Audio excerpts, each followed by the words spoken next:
नमस्कार दोस्तों, एक बार फिर से स्वागत है आप सभी का आपके अपने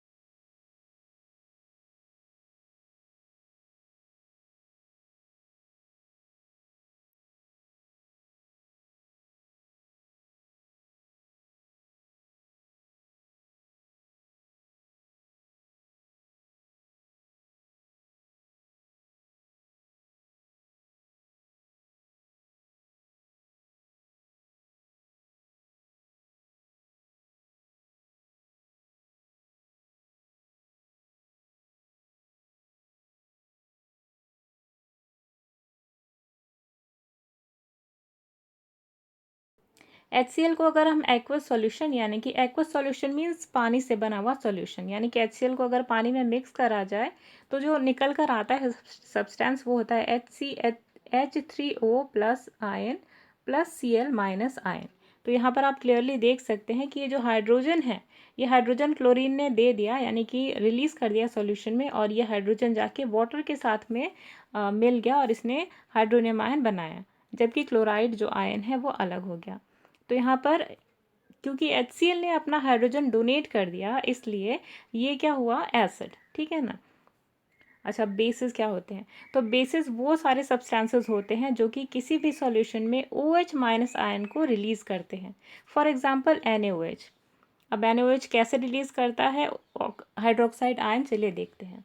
तो जब HCl को आप NaOH के साथ में जब रिएक्शन करवाते हैं तो ये देता है NaCl प्लस H2O। ठीक है। या फिर आप इसको इस तरीके से भी देख सकते हैं कि ये जो OH माइनस आयन है ये रिलीज हो गया, Na से अलग हो गया और यहाँ पर जाके इसने रिएक्ट करा और वाटर बनाया। तो ये जो सॉल्यूशन है, ये जो सब्सटेंस है, वो सारे सब्सटेंसेस जो किसी भी सॉल्यूशन में अपने OH माइनस को, OH माइनस आयन को पूरे तरीके से दे देते हैं या रिलीज कर देते हैं, ऐसे सारे सब्सटेंसेस को उन्होंने बेसिस का नाम दिया था। चलिए अब देख लेते हैं न्यूट्रलाइजेशन रिएक्शन के बारे में। तो व्हाट इज़ न्यूट्रलाइजेशन रिएक्शन?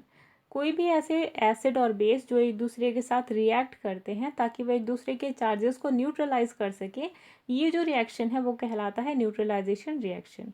जो हमने अभी रिएक्शन देखी HCl प्लस NaOH, ये जब रिएक्ट करते हैं तो बनाते हैं NaCl plus H2O, that is water. तो ये जो रिएक्शन है आपकी कहलाएगी न्यूट्रलाइजेशन रिएक्शन। और एक चीज़ आपको ध्यान देना है कि जब भी एसिड और बेस मिलते हैं तो हमेशा सॉल्ट बनता है। चलिए नेक्स्ट टॉपिक पे आते हैं। नेक्स्ट है लिमिटेशन। तो आपने पढ़ा होगा, क्योंकि अब आप एक साइंस के स्टूडेंट हैं तो आपको पता होना चाहिए कि कोई भी थ्योरी हर एरिया में एप्लीकेबल नहीं होती है, कुछ ना कुछ उसके लिमिटेशंस होते हैं, एक्सेप्शंस होते हैं। तो ठीक वही एक्सेप्शन यहाँ पे ब्रॉन्स्टेड लॉरी के साथ में भी, सॉरी, आरी हेनिस के कॉन्सेप्ट में भी था। तो लिमिटेशंस क्या है, चलिए देखते हैं। लिमिटेशन आपको इस इक्वेशन के रूप में एकदम बिल्कुल शॉर्ट में समझ में आएगा, क्योंकि टाइम सबके लिए बहुत ही ज़्यादा वैल्यूएबल है, तो आपके लिए भी टाइम वैल्यूएबल है, इसलिए बिल्कुल शॉर्ट वे में इसको समझाते हैं। तो exactly limitation is what, let's see. यहाँ पर आप देखेंगे NaOH जो है यहाँ पे डिसोसिएट हो गया, और ये NaOH जो है यहाँ पर आज जाके अटैच हो जाता है और ये बन जाता है H2O, और ये जो सोडियम आयन है ये अटैच हो जाता है Cl के साथ में। तो यहाँ पर तो आपको दिख रहा है कि OH जो माइनस आयन है ये रिलीज़ हो गया, ठीक, और यहाँ से H प्लस रिलीज़ हो गया। ठीक है, फिर से क्लियरली देख लीजिए। यहाँ पे H प्लस आयन है वो रिलीज़ हुआ और यहाँ से OH माइनस रिलीज़ हो गया। तो आप क्लियरली कह सकते हैं कि आपका एसिड है और ये आपका बेस है। मगर सेकेंड इक्वेशन में क्या, यहाँ भी तो HCl है और यहाँ भी HCl है। अगर ये यहाँ पे एसिड है तो यहाँ पे भी तो एसिड होना चाहिए, लेकिन यहाँ पे तो H प्लस आयन रिलीज़ हो ही नहीं रही है, ये उल्टा जाके इसके साथ में मेल जा रही है और बन रहा है यहाँ पे NH4Cl। तो यहाँ पे आप क्लियरली कह नहीं सकते कि HCl is acting as acid और बेस। तो यहाँ पे जो यही है लिमिटेशंस आ रही है इसके कॉन्सेप्ट की। आई होप आपको क्लियर हुआ होगा। चलिए दूसरे कॉन्सेप्ट को देखते हैं। ये जो वही स्टेटमेंट है जो हमने यहाँ पे पढ़ा, ये बिल्कुल वही लिखा हुआ है। द सोडियम हाइड्रोक्साइड केसेस या case hydrogen ions from the acid are reacting with hydroxide ions from the sodium hydroxide. However, in the ammonia case, there don't appear to be any hydroxide ion. चलिए second concept पे आते हैं। Second concept है हमारा the Brønsted-lorry theory of acids and bases. तो Brønsted-lorry ने अपनी theory में क्या कहा था एसिड और बेसिस के बारे में, चलिए देखते हैं। सबसे पहले एसिड के बारे में देखते हैं। तो एसिड इज़ अ प्रोटोन यानी कि हाइड्रोजन आयन डोनर, जबकि बेस इज़ अ प्रोटोन या फिर हाइड्रोजन आयन एक्सेप्टर। तो एक सिंपल भाषा में आप ये समझ सकते हैं कि जो ब्रॉन्स्टेड लॉरी के कॉन्सेप्ट थे उसमें उन्होंने कहा था कि एसिड क्या है, प्रोटोन डोनर, और बेस क्या है, प्रोटोन एक्सेप्टर। तो यहाँ पे आपको बस प्रोटोन याद रखना है ब्रॉन्स्टेड लॉरी के केस में, ठीक है। तो यहाँ पे आप कैसे देखेंगे कि एसिड क्या है और बेस क्या है। तो यहाँ पर आप देख रहे हैं HA, ठीक। यहाँ से H और A के बीच में जो बॉन्डिंग थी वो टूटी, और H यहाँ से टूटकर H हाइड्रोजन के साथ में मिल गया, वाटर के साथ में मिला, और उसने बनाया H3O+। तो ये इसने प्रोटोन यानी कि H+ आयन दिया, तो ये क्या हो गया, एसिड। जबकि H2O ने क्या करा, H2O ने H+ आयन को एक्सेप्ट करा, तो ये क्या बन गया आपका, base. I hope it is clear to you. Next topic पे आते हैं। Lewis theory of acid and base.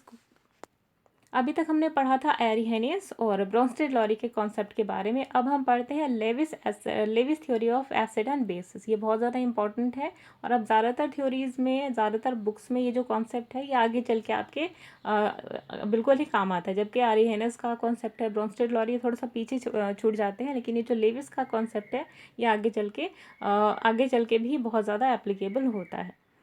तो लेविस ने अपने कॉन्सेप्ट में क्या कहा था कि एसिड वो सब्सटेंसेस होते हैं जो कि इलेक्ट्रॉन पेयर एक्सेप्ट करते हैं, लेकिन बेस वो सारे सब्सटेंसेस होते हैं जो इलेक्ट्रॉन पेयर डोनेट करते हैं। तो इसको आप ट्रिक से कैसे याद रखेंगे, इसको आप, क्योंकि आपकी थ्योरी है, थ्योरी का जो ओरिजिनेटर हैं या जो थ्योरी को खोजने वाले थे उनका नाम था लेविस, तो आपको ले बस याद रखना है, ठीक है ना। जो इलेक्ट्रॉन पेयर ले, तो वो हो गया लेविस के साथ में, आपको ले को कनेक्ट करना है। जो इलेक्ट्रॉन पेयर ले, तो वो हो गया एसिड, और जो दे हो गया तो वो हो गया बेस, ठीक है। तो एक छोटी सी ट्रिक है। तो लेविस बेस के बारे में जानते हैं। तो लेविस बेस होते हैं दो टाइप्स के। पहला क्या होता है, पहला जो बेस होता है वो होता है न्यूट्रल मॉलिक्यूल्स, जैसे कि NH3, RNH2, ROH, H2O। तो in this cases our atoms are got at least one lone pair of electron, यानी सबके पास एक lone pair of electron present होते हैं, ऑक्सीजन के पास या नाइट्रोजन के पास, यहाँ भी नाइट्रोजन के पास। सेकेंड है ऑल नेगेटिव आयंस। तो यहाँ पे F-, Cl-, Br-, OH- और Cl-, ये सारे क्या कहलाते हैं, नेगेटिव आयंस। तो ये सारे आपके हैं लेविस बेसिस। अच्छा, लेविस एसिड पे आते हैं। तो लेविस एसिड होते हैं वो सारे सब्सटेंसेस जो कि इलेक्ट्रॉन पेयर एक्सेप्ट करते हैं, वो सारे होते हैं लेविस एसिड। तो यहाँ पे चलिए देखते हैं। लेविस एसिड का जो एग्जांपल है वो है BF3, ठीक है ना। BF3, क्योंकि बोरोन जो होता है उसके पास 5 इलेक्ट्रॉन्स होते हैं, तो 2 वो इनर मोस्ट शेल में बचा के रखता है, और जो 3 इलेक्ट्रॉन है वो आउटर मोस्ट शेल में रखता है। जैसे कि फ्लोरीन जो कि हाईली इलेक्ट्रोनेगेटिव एलिमेंट होता है, ये आके शेयर कर लेता है इलेक्ट्रॉन्स आउटर शेल के, और ये बन जाता है BF3। अब टाइप्स ऑफ लेविस एसिड के बारे में पढ़ते हैं। तो लेविस एसिड, जो लेविस थे उन्होंने अपनी एसिड्स को 4 टाइप्स में डिवाइड किया था। तो पहला क्या था, molecules having a central atom with incomplete octet, यानी ऐसे जितने भी सब्सटेंसेस हैं जिनका ऑक्टेट कंप्लीट नहीं होता। तो ऑक्टेट क्या होता है ये भी आपको जानना ज़रूरी है। आपने पढ़ा होगा कि इलेक्ट्रॉनिक कॉन्फ़िगरेशन में जो इलेक्ट्रॉन्स हैं उनका अरेंजमेंट कैसा होता है, 2, 8, 8 ऐसे करके 18, और उसके बाद फिर 18, फिर 32 ऐसे करके। तो ये जो अरेंजमेंट है यही ऑक्टेट कहलाता है। यानी किसी भी शेल में 8 जब तक नहीं होगा, या फिर 18 नहीं होगा, या फिर 32 नहीं होगा, तब तक ये उनका ऑक्टेट कंप्लीट नहीं होता। तो ऐसे कोई भी सब्सटेंस जिनका ऑक्टेट कंप्लीट नहीं होता, जिनके पास एक लोन पेयर ऑफ इलेक्ट्रॉन्स होते हैं, तो जनरली क्या करते हैं, इलेक्ट्रॉन शेयर करते हैं, जैसे कि BF3, AlCl3, FeCl3। दूसरा क्या उन्होंने बताया, दूसरा बताया उन्होंने सिंपल कैटायंस, यानी कि सिंपल कैटायंस जो होती है उनके पास जनरली इलेक्ट्रॉन प्रेजेंट होते हैं, ठीक। और वो होते हैं जैसे सिल्वर की आयन हो गई, कॉपर की आयन हो गई, आयरन की आयन हो गई। तो these ions can accept pair of electrons and hence are Lewis acid. Second है जो थर्ड है हमारा, थर्ड है molecules having central atom with empty d orbitals, जिनके पास डी ऑर्बिटल्स एम्प्टी होते हैं, वो जनरली इलेक्ट्रॉन्स को ले सकते हैं, क्योंकि आपके पास जब खाली होगी कोई चीज़ तभी तो आप लोगे ना, ठीक है। तो the central atom in these molecules can expand their outer octet by taking up electrons in the empty D orbital. तो ये जो SN है, ये जो SI है और ये जो P है, इनका डी ऑर्बिटल खाली होता है और इस वजह से वो इलेक्ट्रॉन को एक्सेप्ट कर पाते हैं। लास्ट है नंबर 4, तो molecules containing a multiple bond between two atoms of different negativities. तो मॉलिक्यूल जिनके पास मल्टीपल बॉन्ड होते हैं, फॉर एग्जांपल ऑक्सीजन है, ठीक है, इसके पास एक्स्ट्रा एलिमेंट है, तो उसने इलेक्ट्रॉन से शेयर करा और उनके पास में एक्स्ट्रा बॉन्ड है। तो ये जो एक्स्ट्रा बॉन्ड है ये एक तरफ से फ्री होता है, क्योंकि आपको पता होगा कि एक बॉन्ड में 2 इलेक्ट्रॉन्स होते हैं, एक इलेक्ट्रॉन इधर और एक इलेक्ट्रॉन इधर। तो ये एंड अगर फ्री है, इट मीन्स कि 2 इलेक्ट्रॉन्स इसके पास पेयर में है, और यही चीज़ वो शेयर करता है और इलेक्ट्रॉन उनके दूसरे जो एलिमेंट्स हैं उनसे शेयर करता है। और यही होता है जो पूरा कॉन्सेप्ट है हमने यहाँ पे पढ़ा, यही है लेविस का कॉन्सेप्ट। ठीक है, तो गाइज ये था सिंपल सा कॉन्सेप्ट। आई होप आपको क्लियरली समझ में आया होगा। फिर भी कोई डाउट अगर आपका रह जाता है तो आप कमेंट बॉक्स में लिख सकते हैं। और प्लीज़ अगर आपको वीडियो अच्छी लगती है तो कमेंट बॉक्स में कमेंट्स लिखकर हमारे हौसले को और ज़्यादा बढ़ाएं। और आपको ऐसी वीडियोस और ज़्यादा चाहिए तो प्लीज़ हमारे चैनल को सब्सक्राइब करें और हमारे वीडियो को लाइक करें, ताकि हमें और ज़्यादा मोटिवेशन मिल सके और हम आपके लिए और भी ज़्यादा अच्छी वीडियोज़ लेकर आ सकें। तब तक के लिए अमृता को दीजिए इजाज़त। Bye bye.